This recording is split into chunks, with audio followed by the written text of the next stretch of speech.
My name is Donna Anderson. I am the director of the Institute for Children, Poverty, and Homelessness. Our president and CEO is unable to make it to the event tonight, so did ask me to share with you a few remarks and welcome you to our second Tackling Poverty series to get the discussion started before we begin the evening with our speakers. So, poverty today, as we all know, is a really very tough and traumatic experience, especially for families and children.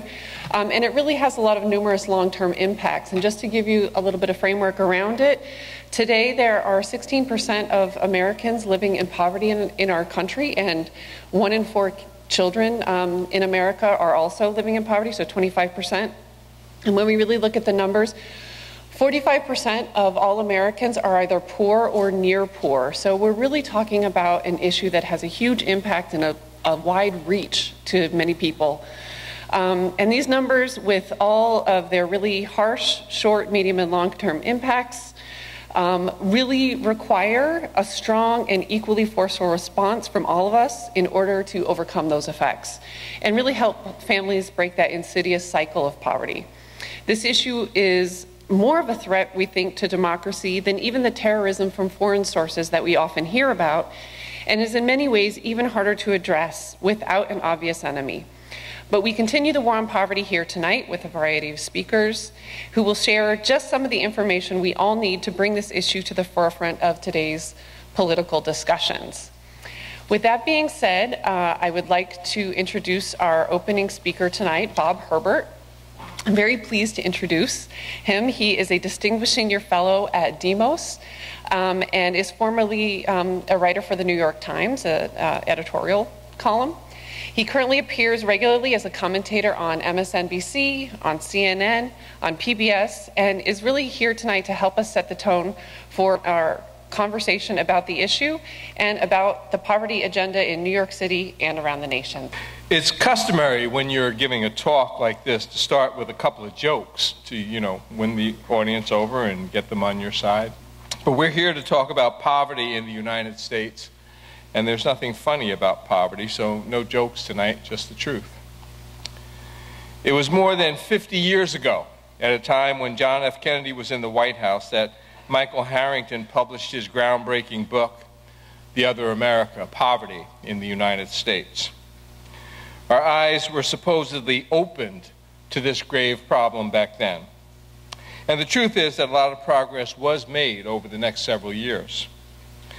But poverty has now mounted a ferocious comeback in the United States, taking a fierce toll on tens of millions of people, many of them very young.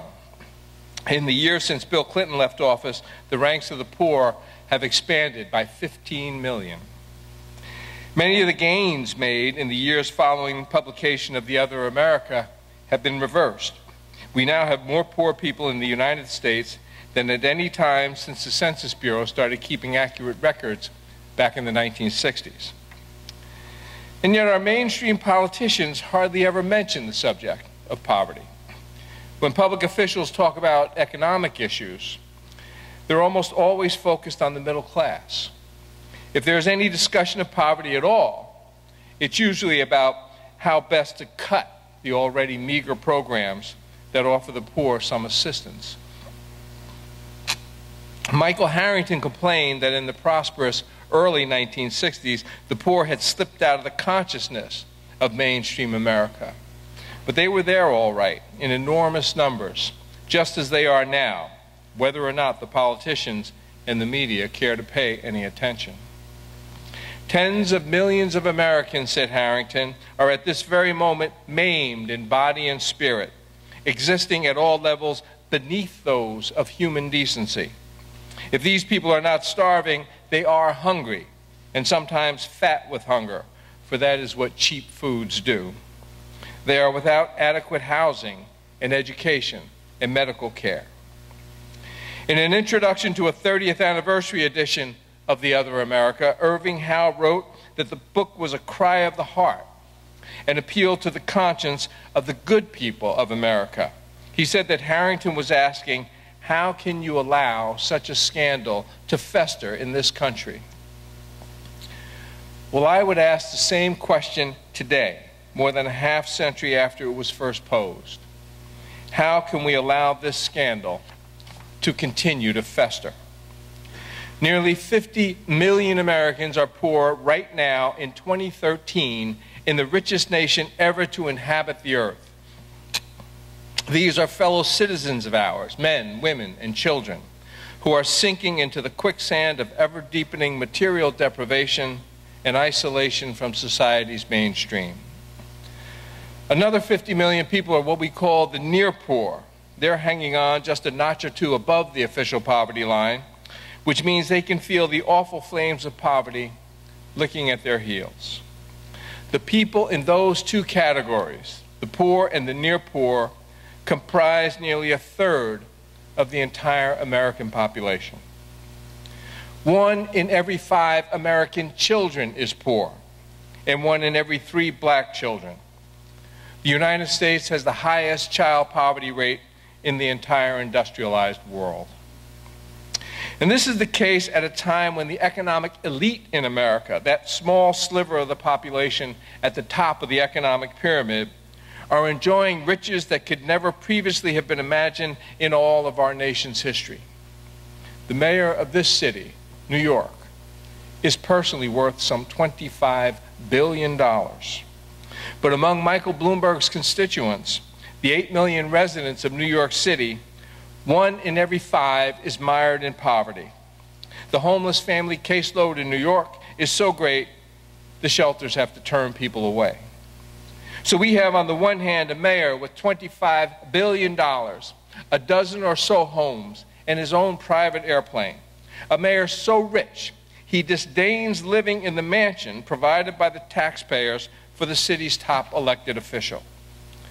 But on the other hand, we have this mayor's constituents sleeping in the rain on cardboard in the streets.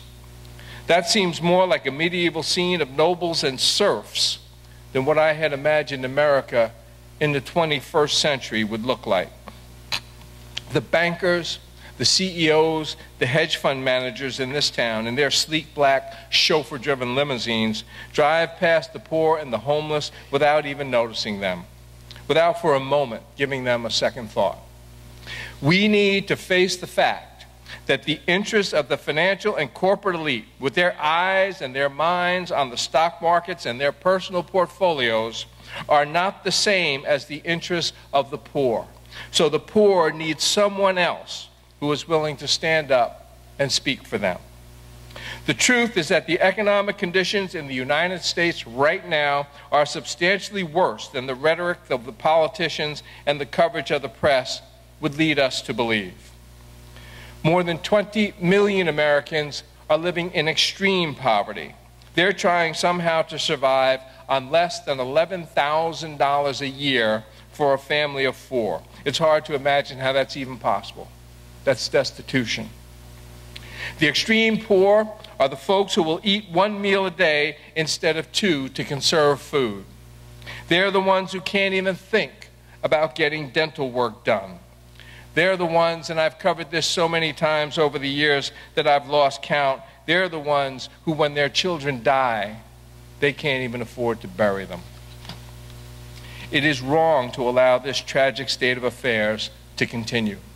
Michael Harrington's question still hangs in the air like a dark cloud, a rebuke to all of us who are fortunate enough to be doing well. How in the world can we allow such a scandal to fester in this country? For those who might think that poverty is something that just affects black people or brown people, think again. Many of the problems we've long associated with the inner city can now be found in other venues.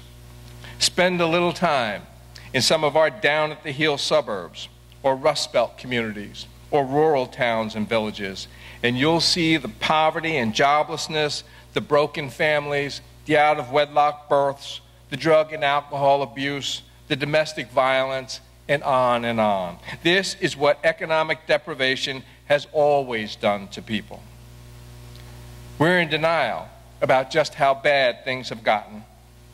A report came out last year showing that the life expectancy for the poorest and least well-educated white Americans had dropped by 4 years just since 1990. That's what poverty can do to people. Can you imagine a 4-year drop in life expectancy since 1990? That's the kind of thing you expect from the third world country or the Soviet Union after the collapse of communism over there. I thought that would be a big national story, but I was wrong. The New York Times ran it on the front page, but I didn't see it anywhere else. And that's what I mean when I say we're in denial. People run to the shelter of denial when they just can't face the truth, when the truth seems just too awful to contemplate. And that's the story with poverty in the United States right now. So we're in trouble here, deeper trouble than most people realize. And I am here tonight to tell you in no uncertain terms that this near silence on the subject of poverty needs to end. We've tolerated much too much. We need to beef up our anger quotient on this topic. We need to get ticked off. Look around. Look at what is happening to people. Let everyone within earshot know that it is not all right to keep catering to the interests of the millionaires and the billionaires while working families are lining up at food pantries in New York and in Ohio and Pennsylvania and Missouri and just about everywhere else in these United States. We have to spread the word that what's been happening has been egregiously unfair and inequitable and has hurt people by the scores of millions. It's wrong, and it is time for it to end. Now, I am not an advocate of violence. I take my cue from Dr. King. But I am an advocate of militancy.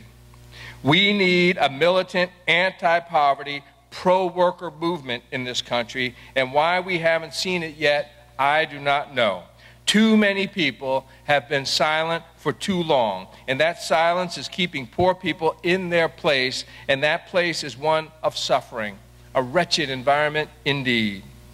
Frederick Douglass told us, power concedes nothing without a demand. And he never suggested that that demand be made in a timid tone of voice. It's not light that we need, said Douglass, but fire. It is not the gentle shower, but thunder. We need the storm, said Frederick Douglass. Our task today is to reach beyond our comfort zone and begin to rally others who are concerned about poverty and inequity and who share our desire to bring fairness and justice to ordinary Americans. And then we need to take this fight to the streets. We need to march. We need to protest. We need to badger the media to pay more attention to the poor and the unemployed and the young people of America whose futures are being so cruelly curtailed by the unfairness of this economic system. Dr. King's last campaign was the poor people's campaign. That should be our next campaign. Make no mistake, this is not a fight for the faint of heart. But if our approach is strategic and smart, and our hearts and minds are strong, it is a fight that we can win. It's a fight that we should make. In my view, it's a fight that we must make. Thank you very much.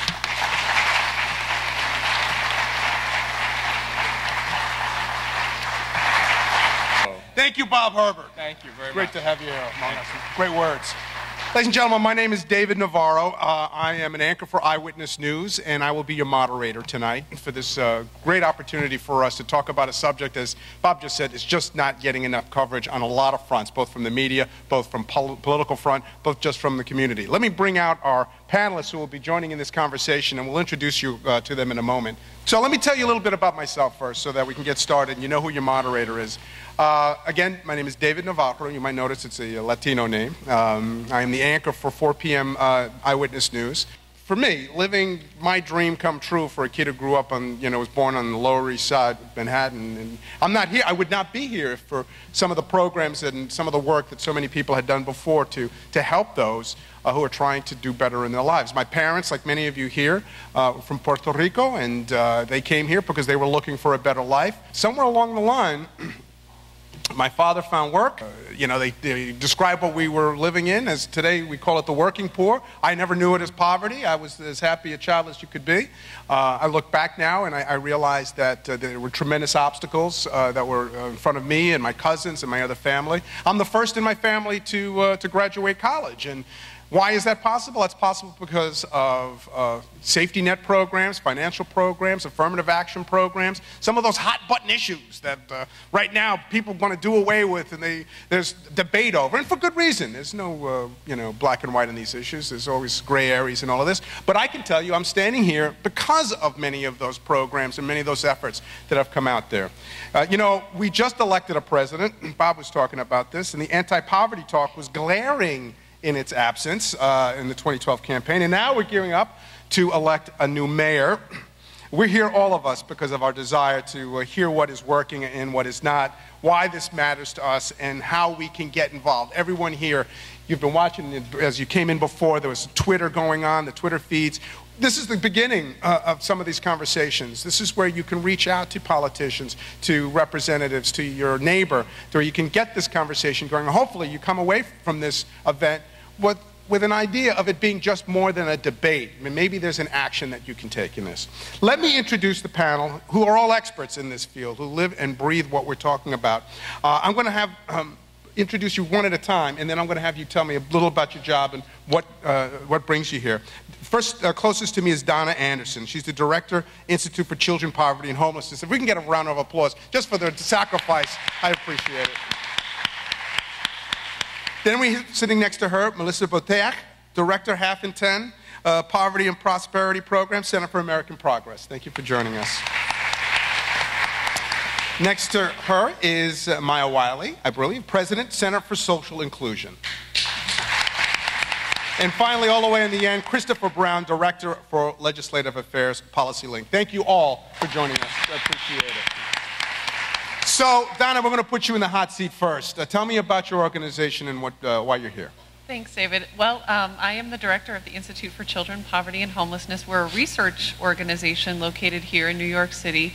And our role is really to look at the impacts of poverty and homelessness on children and families, and also to explore some of the solutions to help really mitigate the impacts of these scourges.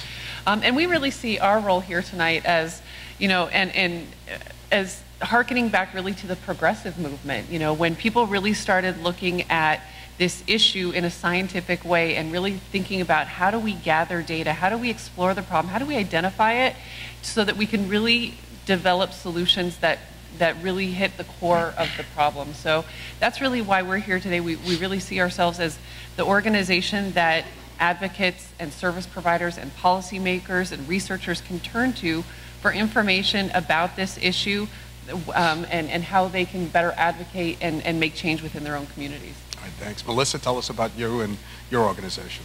Sure. So Half and 10 is a project of the Center for American Progress Action Fund, the Leadership Conference on Civil and Human Rights, and the Coalition on Human Needs to build the political and public will to cut poverty in half in 10 years. And the report grew out, the campaign grew out of a report that came out in 2007 that showed that we actually could cut poverty in half in 10 years. This wasn't some pie-in-the-sky goal, but it was something that was within reach if we mustered the political will to get there. And it showed that, for example, just 3 steps, raising the minimum wage to its historic level, making the tax code work better for low-wage working families, and providing available affordable childcare to all who qualified would get us more than halfway to a goal of cutting poverty in half in 10 years. And so following up on that, these partners came together and said, we need to mobilize public support with an achievable target in a timeline to get people mobilized to lobby their legislators around moving these policy recommendations forward. And so the campaign was born of that. And since that time, we've partnered with hundreds of groups and organizations across the country, really working in their own communities, benefiting from their own local wisdom, and trying to figure out how we can work together to achieve a lot of the goals that have been discussed already. Oh, thanks. Maya, tell us about the Center for Social Inclusion. Well, I thought you were going to ask why I was here, and I was going to get to say it's because Mark told me I had to come. That's good enough. I decided sometime, I think it was September or October, that I would have to go anywhere he told me to, and so that's why. But the Center for Social Inclusion is a national policy strategy organization. And, you know, I actually just got back from Louisiana where we were working with community groups of color on transit access. And one of the leaders said, you know, if you don't know better, you don't do better.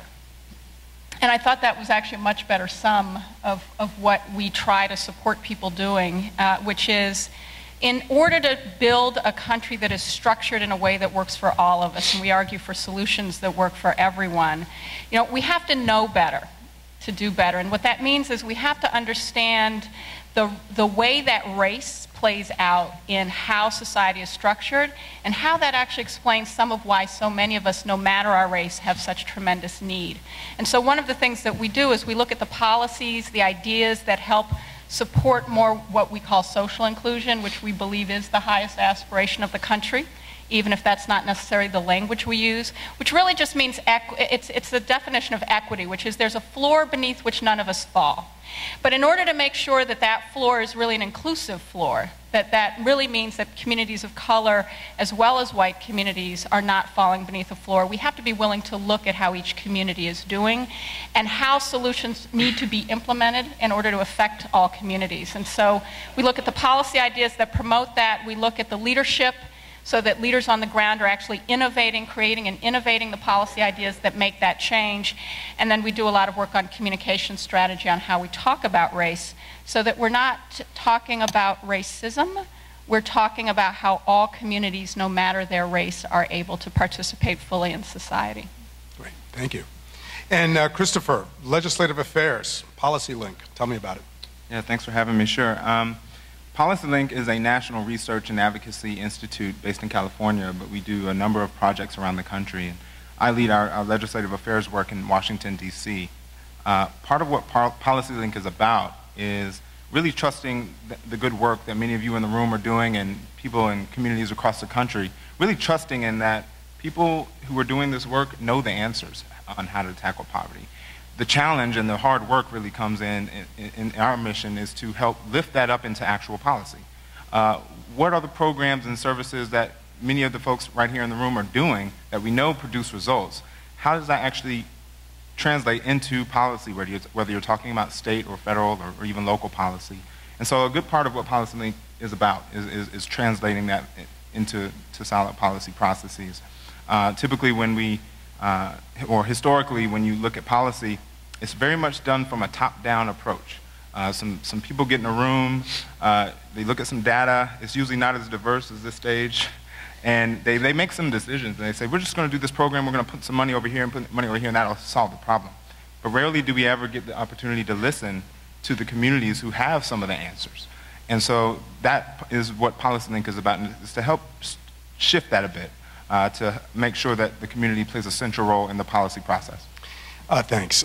You know, Chris, I'm going to stay with you for a second, because one of the things we're going to definitely talk about during the course of this panel are some of the ideas that are out there that seem to work and that we can maybe get something from and move forward. But before we go to that point of it, if there is all these ideas that work, the big issue is the will to make them work. And I mean, you heard Bob talking about that before. Right now, the political discussion is about the middle class. The political discussion is about the deficit.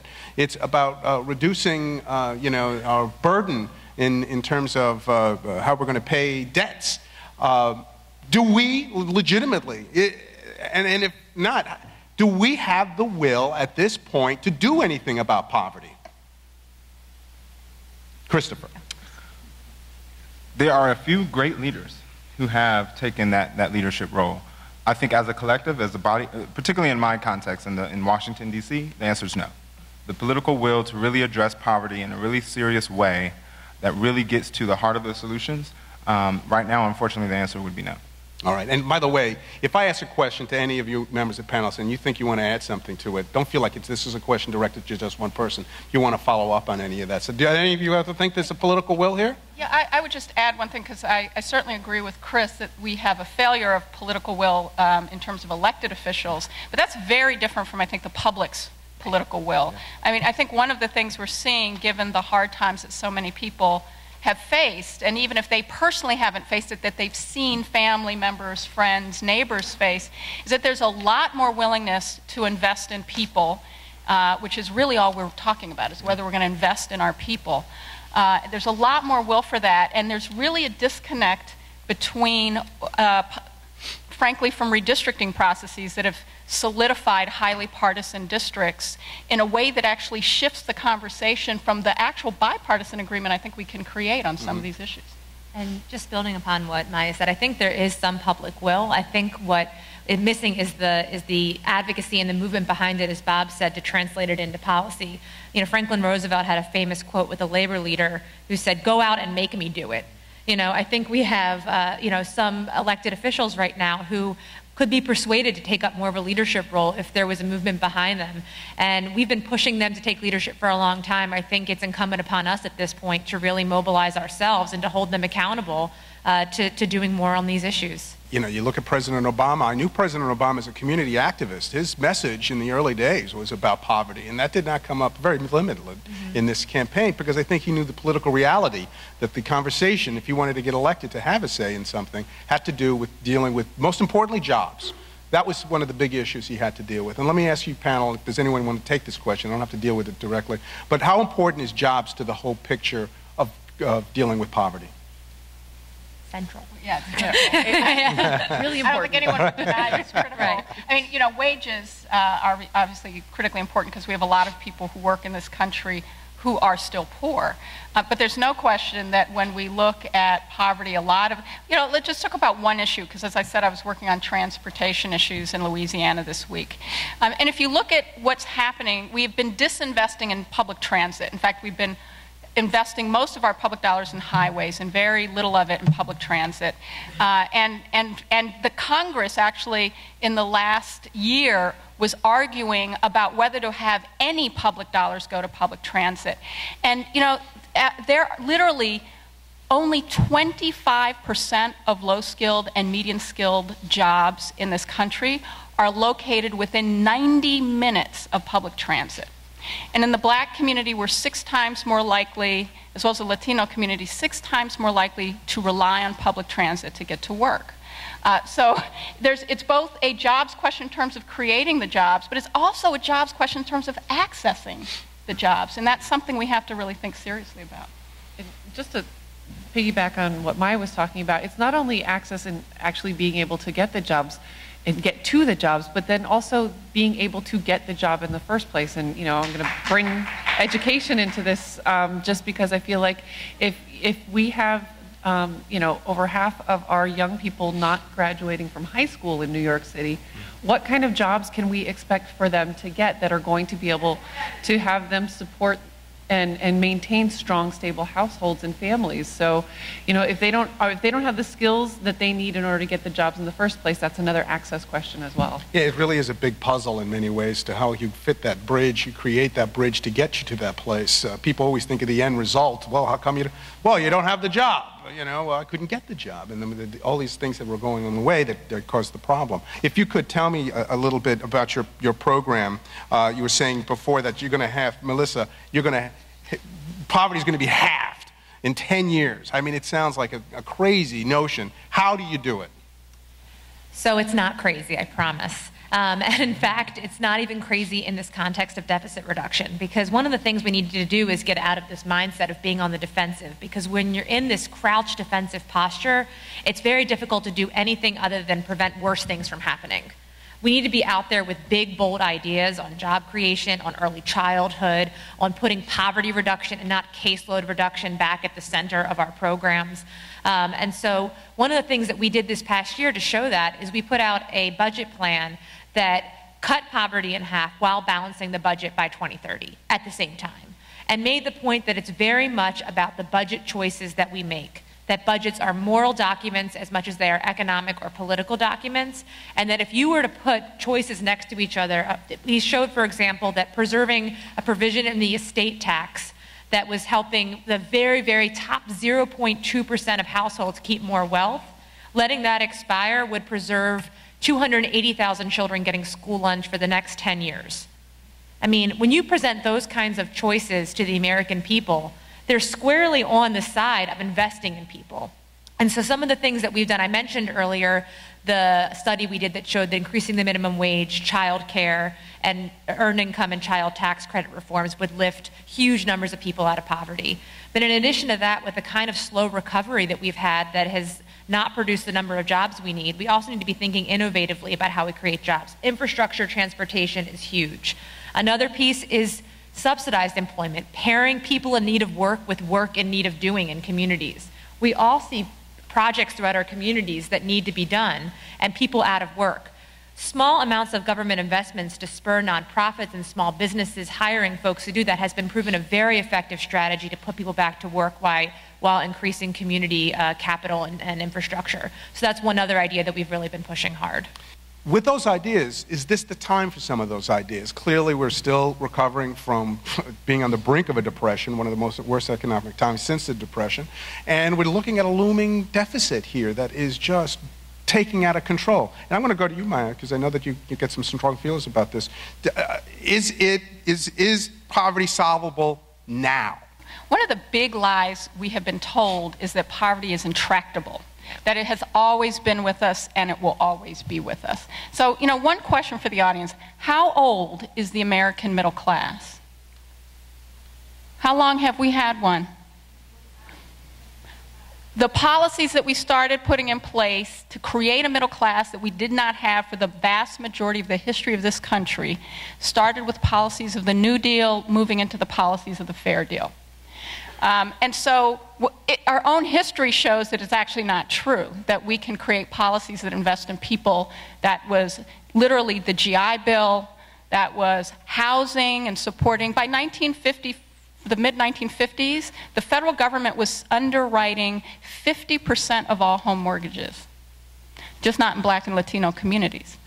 And so when we actually see when we talk about this permanent underclass, right? We've heard this conversation about this permanent underclass as if it's something that's always been there and will always be there. It's really about how our policies have not been fair to all the people who should have been benefiting from them. And so our failure to pay attention to communities of color and how we support community of color access into the middle class has become part of the myth that it's permanent.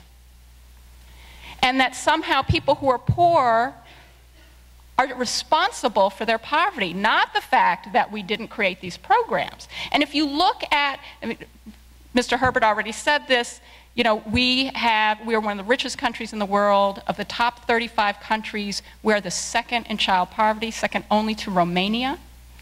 And it's because of the policies of those countries that they have such low poverty rates. It's because they have much higher taxation and many, many, many more public benefit programs, including universal health care that nobody pays for, including 6 weeks of paid maternity leave. In this country, we literally, in New York City, 4 out of 10 parents of public school students, and both my daughters are in public school, in our neighborhood public school, 4 out of 10 cannot miss a day of work or they will not be paid. And 3.5 days of missed work is a month's grocery bill.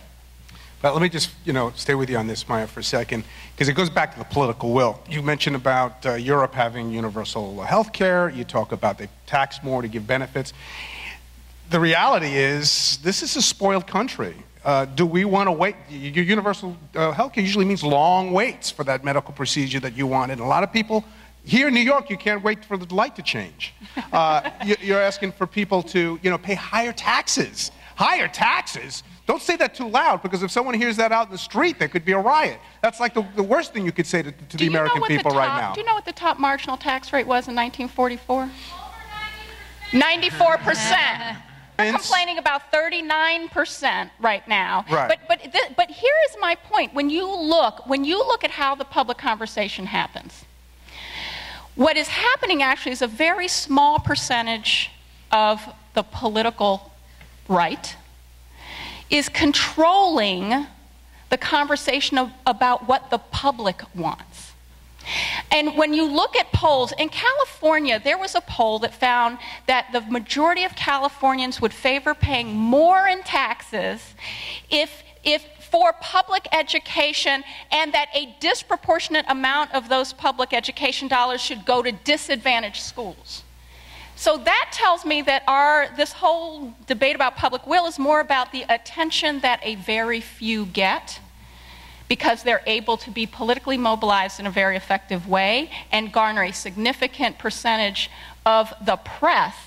That is very different from any of the conversations that we have when we're just in homes, when we're in communities, and when we even look at polling and other testing that shows what Americans are willing to pay for. And just building on that, because I think Bob's point earlier mentioned income inequality and the sort of divergence of wealth and income. And that has implications not just for poverty, but for democracy more broadly, because it means that a smaller and smaller percentage of voices are having more and more concentrated power in setting the agenda and who is sitting around that table. So there's not just implications in terms of economic power, there's implications in terms of political power, which then gets into this vicious cycle.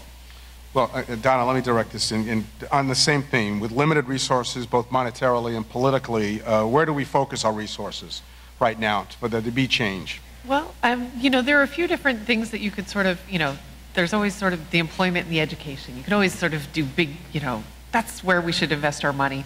But if I had to sort of really, you know, direct this question to, say, a mayoral candidate or something like that, then, you know, I would say, and I was glad to hear what you said earlier, the bang for your buck is in early childhood education.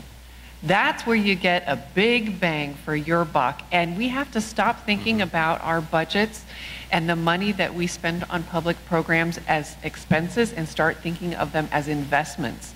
You're not spending on childcare, you are investing in childcare. And we have to get politicians, they may know this, but they have to speak about it in that way, and they have to lead in that way. They have a voice that no one else has. More people will listen to them, and they have an opportunity to craft that message. And if they can understand that if you do this now for 5 years, you will see a lifetime of benefits. If as a private business owner, if I had a return on investment at the same rate that you see with early childhood ed, I would do it in a heartbeat. There's just no argument. There's a lot of reason to fight poverty, a lot of reason to invest in our people and our youth, a lot of reason to invest in the families, but we don't. Why is that? 4-year term limits. No, a very smart lady at my organization, our founder, likes to say, we're not a poor country, we need to stop acting like one. And I think that really just encapsulates everything that we're saying here today. I mean, the money is there, we're choosing it to put in certain places and not in others. It's really about the choice. And back to Maya's point, it's our job to make that will at the forefront of the political debate. Back to the jobs question for a second, because a lot of times I think we oversimplify the equation here about what jobs really means. There's so many angles at which, back to education, whether you're talking about trade, whether you're talking about training to get people into the right jobs, the housing, the transportation infrastructure, all these things that create what we call communities of opportunity. And illustrating that, what does a community that has access to jobs really look like? What do the schools look like? What do the streets look like? What does the transportation system look like? Right, so all these things in terms of land use policy, all these things that we can probably get up here and get real wonky in a minute about what these things sound like, but these are real things that really come from public investments. And right now, the public conversation is going the other way. Right. You know, let me stay with you for a second, Chris. PolicyLink, you come at the issue of poverty from a little bit of a different vantage point than some of the others in terms of looking more at replicating projects that work.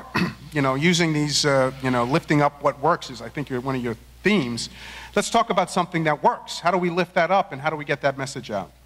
Glad you asked that. I mean, there's several projects that we work on both locally and nationally that exemplify what you're asking. One is right here up the street in Harlem, New York. Most of you are pretty familiar, I'm sure, with the Harlem Children's Zone, where Jeff Canada and his team were able to essentially help crack the code on what it means for a child living in poverty to do well in school and to actually break the generational cycle of poverty. And so a good part of my day and my work is to help find ways to help other communities do the same thing. Every community isn't going to look like Harlem, New York, so it's going to require some different tasks, but ultimately, the principles that have worked here in terms of seeing poor kids doing some of the best in terms of state regents exams, graduating and going to college, bringing $7.5 million back into the community through a tax program that's made available to residents. All these things can be replicated. And so we are part of an effort that is helping over 60 communities across the country do a similar outreach and coordination in communities. Run through the federal government, and so that's going to be an ongoing process. So that's just one example. I mean, from healthy food access to some of the transportation and housing work that we've been talking about. People on the ground have some of these solutions. The problem has been, at least on the national level, is not really understanding and drawing from those to make policy. We, again, do this top-down thing, or we just think we have all the answers because we're smart, and we pump out money, and we're going to solve some problems, and that's not the way it's going to work. Well, on that very note, let me bring Melissa in. Melissa, I know that part of the things in what you do is talking about getting people to empower themselves. How can people get involved and advocate for themselves, or how can the average person here, or someone who's interested in making a change, get involved? One of the things that we think is really important is not sort of just to speak on behalf of low-income people, but to provide platforms and channels through which low-income people who are really the experts in their own what they need can connect to policymakers, can connect to the media. And so we have a website, www.halfand10.org, and if you go to /stories, you can tell us your story about how Pell Grants or how SNAP, formerly food stamps, helped you achieve the American dream, or how it's helping you to feed your family, or how programs that are on the chopping block right now, what they mean in human terms for your community, for your business. And we have connected these storytellers with ABC News. We've had their stories read on the floor of the House of Representatives during debates. We've brought them to the White House. And it's really important, we think, to make sure that those voices are reaching those in the halls of power and that they're involved and have a seat at the table in policy making. The other thing you can do is sort of back to my point earlier about how we don't just need to be on defense, but that we need to be sort of setting forth a vision for what we want and pushing the president and pushing members of Congress to do the same. We have a campaign going on right now called Talk Poverty on Twitter, where the theme is leaders inspiring leaders. It's asking people to think about who inspires them to care about poverty, whether it's your mom or Martin Luther King or you know, a mayor in your town, whatever it is. And to share that with the president, with asking him to talk about his solutions in the State of the Union and in his budget. And then we're going to pivot and take that campaign to members of Congress as we approach some of these budget talks in February and have them really hear from people on Twitter, on Facebook, and through email about the ways in which they need to protect low-income people, as well as set forth a proactive agenda. And so if you go to www.halfand10.org/talkpoverty, we have a whole bunch of sample tweets and resources there for how you can plug in, sign up to get involved in the campaign, and take action every day in your community. And I told you when I first introduced myself to all of you that, you know, I started out, we didn't have money, and along the way, I decided that I was going to go to a good name college. And my father kind of laughed because nobody had gone to college at that point, and I said, no, I'm going to go. And I don't know how.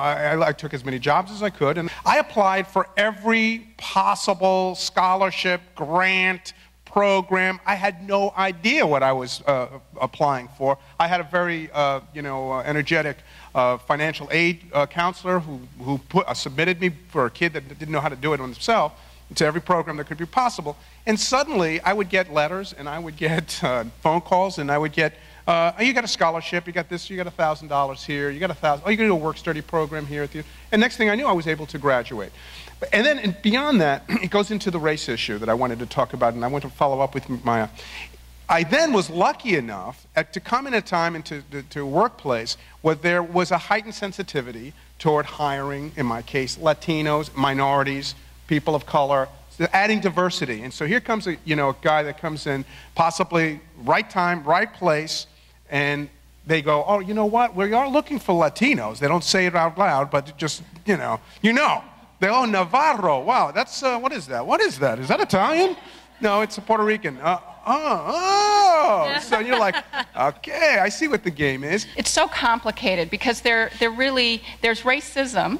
A lot of it is actually unconscious. In other words, there's studies that show that if you have a resume with a person's name on it that sounds Afrocentric, and you have a name of a person, sounds very white, and they are identical resumes in terms of educational background, skills, and experience, the data shows that it is the white person who will get the interview, and the black person, the person with a name that sounds black, will not even get the interview. And that often the interviewer is not even necessarily conscious that they're weeding that way, right? And so I think one of the things that we get confused about in society is that if people of color are being excluded from opportunity, that it must mean there's some Bull Connor type person who is intentionally keeping people from opportunity. And it's actually much more complicated than that. But it's also much more complicated from a policy front. I mean, because so often we have race-neutral policy that's universal and sounds really good. It doesn't mean we'll all benefit from it equally. And I'll give you one example. I think it's incredibly important that we pass the Affordable Care Act. I personally supported it. You know, so I don't say this to say that it was unimportant from a policy standpoint. But we have a lot of experience with communities of color being on Medicaid, and they don't get to see doctors because they don't have the health care infrastructure in communities. So simply having a race-neutral policy that says, oh, now everybody who's 133% or below the poverty line will now have the ability to have an insurance card. There's a study that shows that insurance actually only counts for 42% of a black or Latino person's ability to get health care. And that's because there are all these other issues of infrastructure, of whether doctors are in the community. Most of our communities now have hospitals closing. And this is for a lot of reasons that have to do with the economics of healthcare, but are nonetheless hitting our communities very, very differently. I mean, even the issue of education is a critically important issue. We have to have early childhood. I went to public school. I went to an inner city public school in Washington, D.C. I was one of the only students in a school with thousands of kids that was not on welfare. I had two parents who had graduate degrees. I went to school starting kindergarten knowing how to read. By second grade, I was 2 years behind grade level, and I was at the top of my class. And that wasn't about my early childhood experience. That was about how the schools were so disinvested in, how you can't have 6 teachers in 1 year and learn. You can't have teachers that are teaching 30 kids with not even one paraprofessional, no support on disabilities, learning disabilities, and expect any student to do well, any student. And all the statistics show that by 3rd grade, particularly for students of color, student achievement plummets, and a lot of that is fixable. But it's also not race neutral.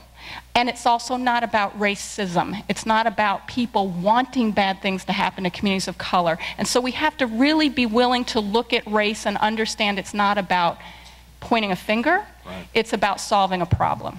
Important.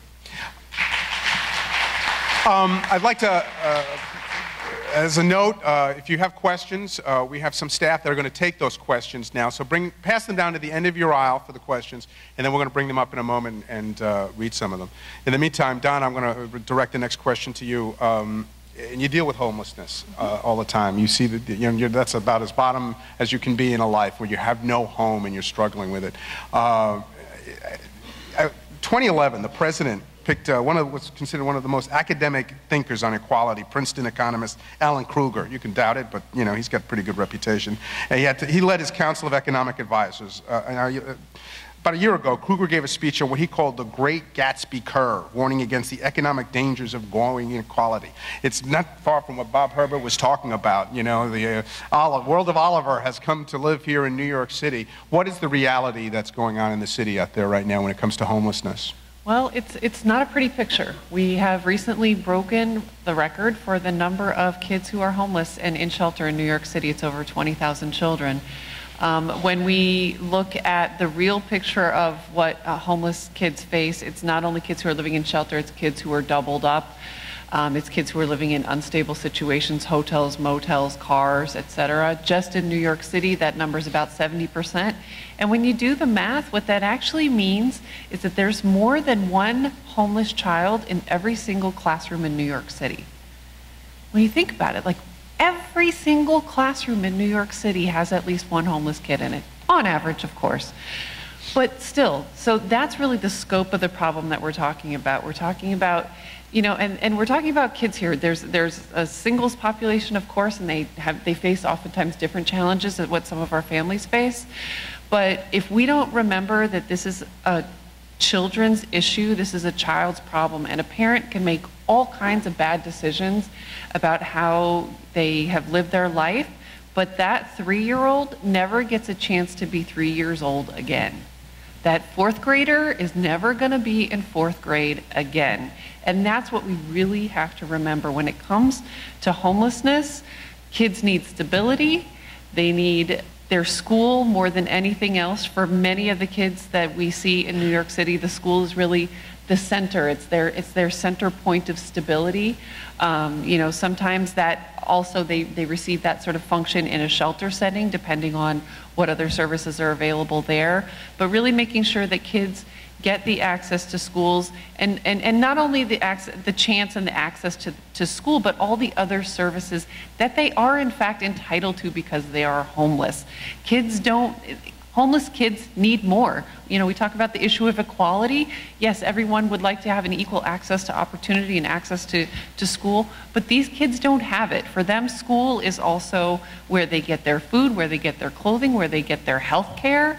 So, you know, to recognize the role that schools play in the lives of these kids, I mean, the federal budget for the McKinney-Vento Act that funds services for homeless kids across the country is $65 million. Million with an M, not with a B. $65 million for all the homeless kids in K-12 in America. This is scandalous. So that's really, you know, I mean, when we talk about the issue of homelessness, it's easy to sort of generalize, and what we think about the issue is, oh, that guy on the corner asking for spare change. That's not actually the whole picture. There's a lot of children out there and families who are suffering from this, and we're seeing it, you know, it's not just those who are really in dire and the most poor families who are coming into the shelter system anymore.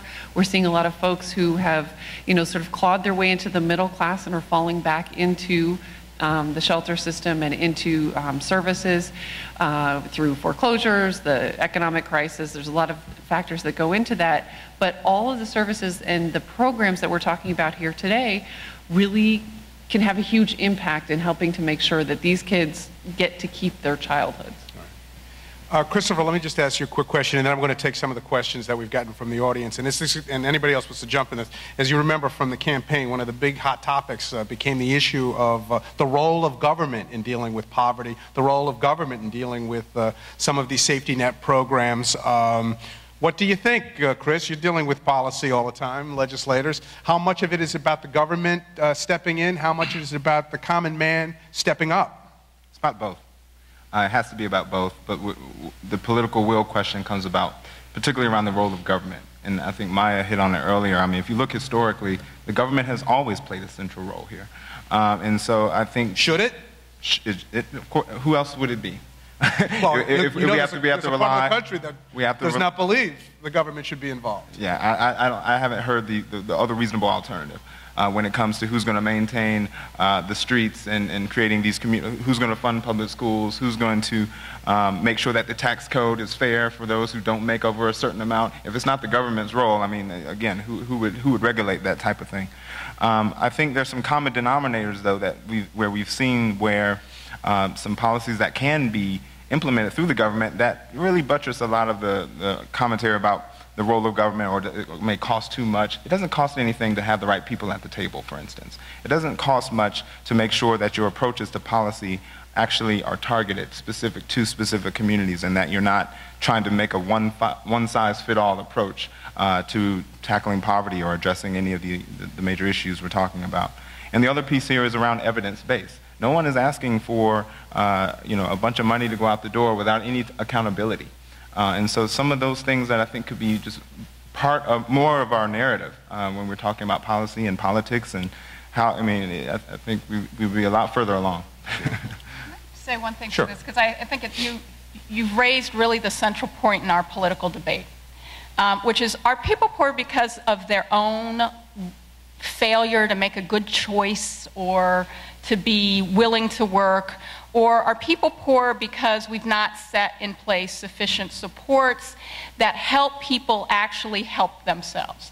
And one of the things that's happened is it's actually been, and I think it's really important that we understand this, it has been a concerted strategy by some who don't believe in big government for social programs, because it's a myth that anybody in Congress is opposed to big government. The question is, big government for what? Is it big government for military and for a criminal justice system?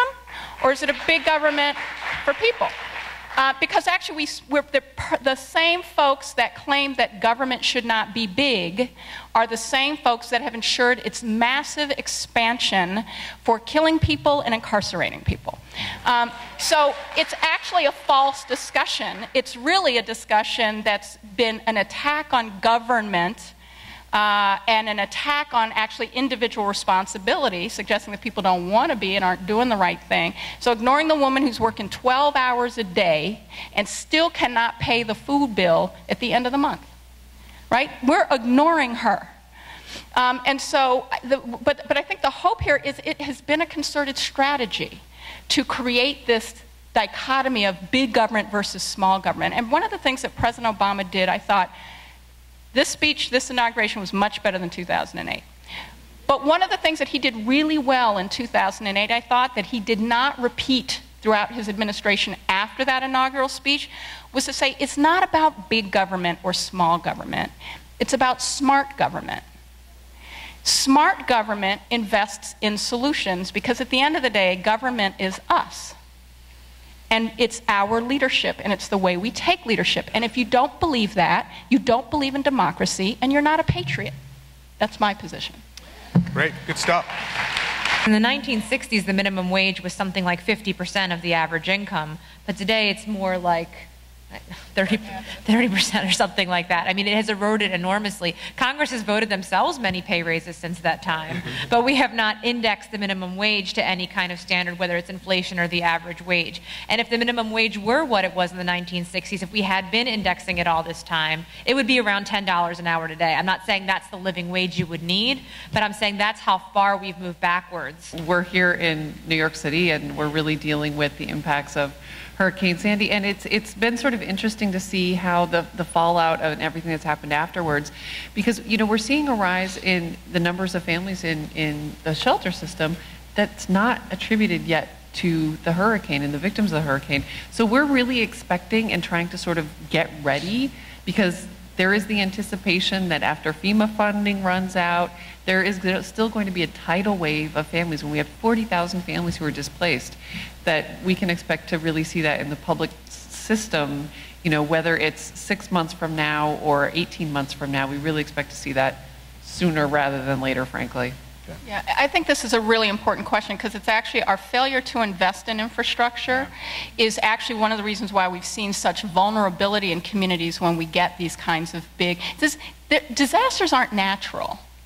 Storms are natural, hurricanes are natural, but their impact is really about whether we've prepared sufficiently for them. So we did a lot of work, as did PolicyLink, in Mississippi, Alabama, and Louisiana for years post, both at the time of Hurricane Katrina and even we're still doing work in Louisiana, Mississippi, and Alabama today. And a lot of it is to fight for infrastructure spending that actually makes communities more resilient, and particularly communities of color, because again, that's where some of the infrastructure is least invested in and most needed. And so we always think you target dollars to where need is greatest.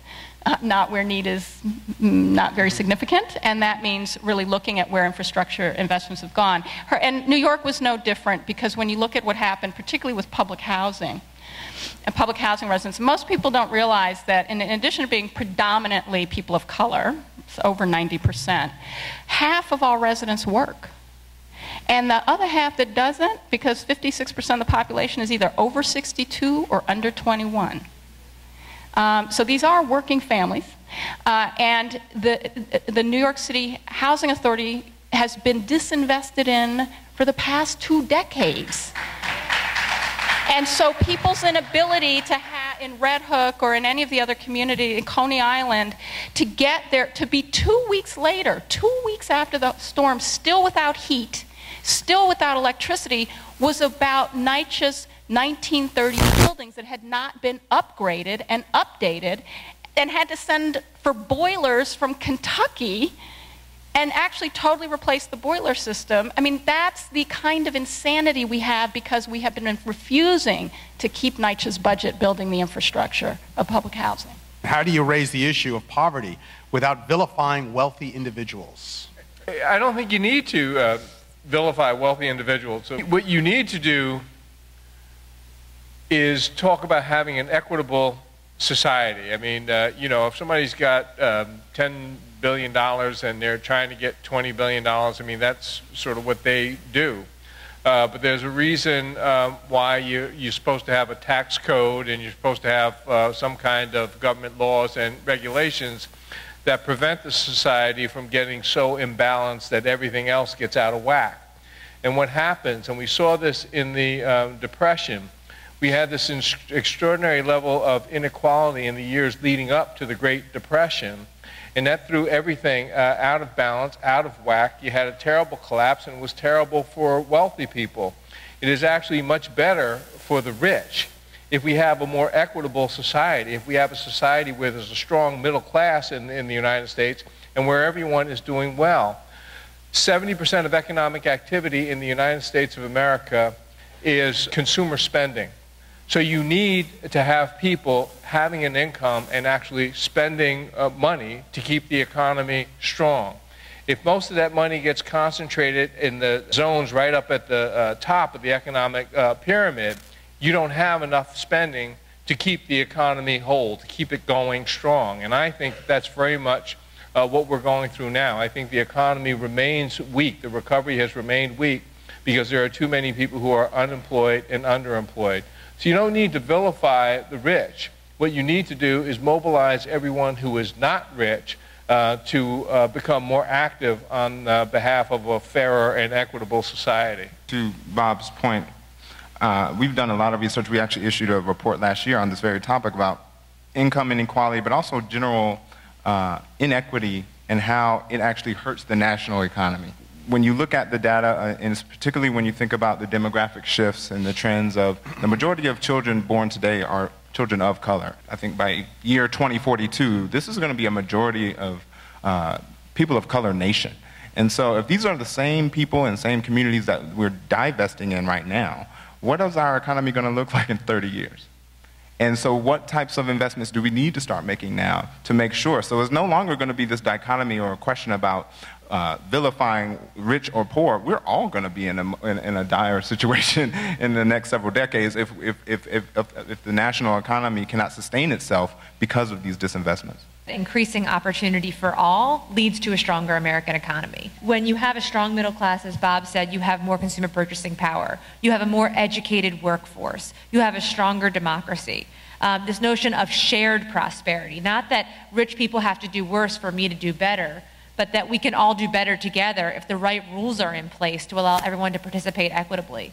And building on Chris's point, I think, a lot of times when we talk about communities of color, we talk about disparities, and it's important to note those. But it's also important to note, as he said, that this is going to be the majority of our workforce, that communities of color are starting businesses, that diverse workforces tend to do better, that when we are inclusive and when we have a more diverse and inclusive society, we all do better. And so I think taking it away from this frame of us versus them, but having it really be about how we all do better when we all do better.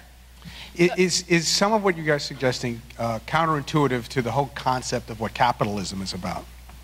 No, I think it's the best form of capitalism. It's saying that we all do better when there's a strong middle class, and that when people are able to go out to have to earn wages that allow them to purchase things in the economy, to have a trade policy that allows more exports and more American goods to go out there. No one is saying that we shouldn't have capitalism, but we shouldn't have capitalism run amok. There has to be rules of the road so that capitalism can flourish, and that there's a basic floor below which no one should fall.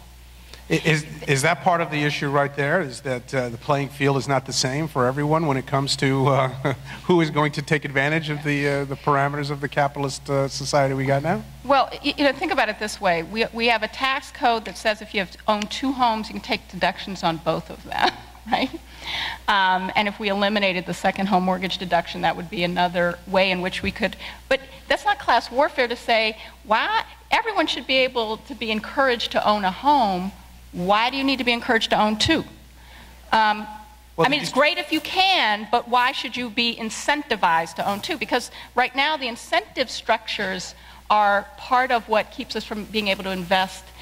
But one of the things I want to say, because I agree with everything that's been said, dealing with race is both having a frame that it's an us, it's a we, but it also means being able to racialize that frame. And part of, we're actually doing some testing right now on this, which I can't talk about, so don't tell anybody. It's a secret.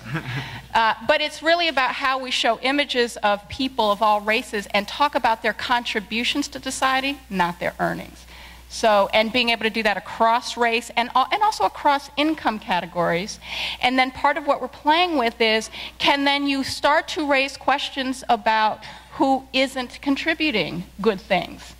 Because, you know, the truth is we do have to have some ability to argue that it's okay for certain people to pay more, right? Particularly corporations that might be causing huge amounts of environmental damage and not actually paying for it.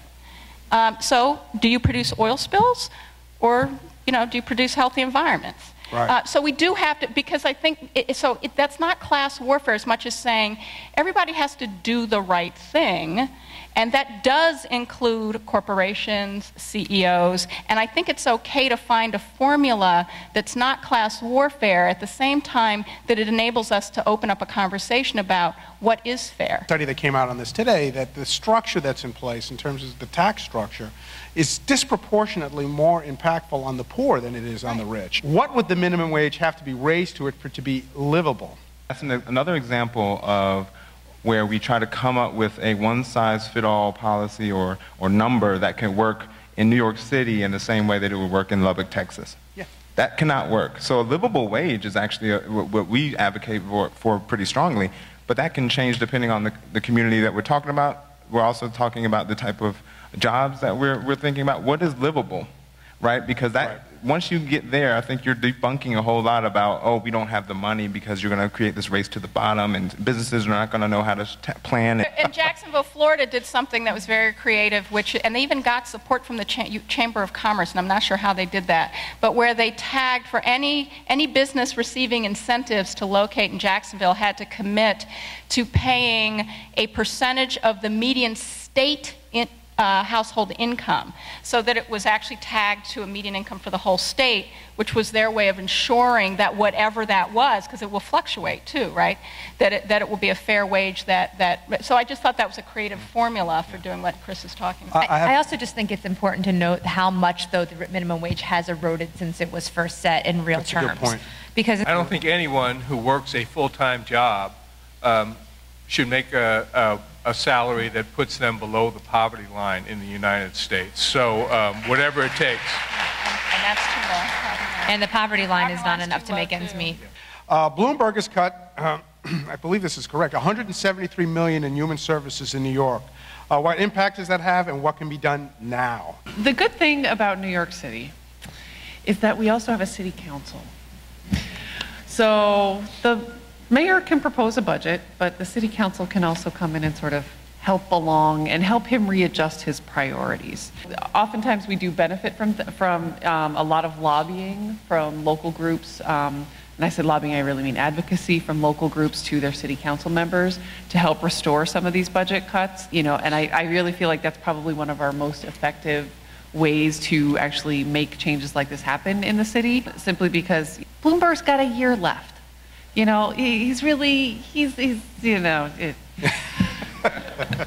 really, I think, if I had to advise anyone about what to do, it's talk to your local city council member and really make it very concrete for him or her in their particular district, in your neighborhood. What does it actually mean? Those are the stories that they listen to. It's your local daycare center. It's your local after-school program. Those are the two things that are on the chopping block for this year, again. Or whatever other social services they're talking about. Those, talk to your local city council members, because they're the ones who are going to take it back to the city council and then have that fight with the mayor's office. All right, thank you. Well, I want to thank our panelists. I want to thank Bob, Herbert, the host of the event tonight. And I want to thank all of you for joining us. Great questions. It's been a pleasure to be up here. And you know what? Continue fighting the fight. This is such an important issue, and none of us can do enough for it. Have a great night, everyone.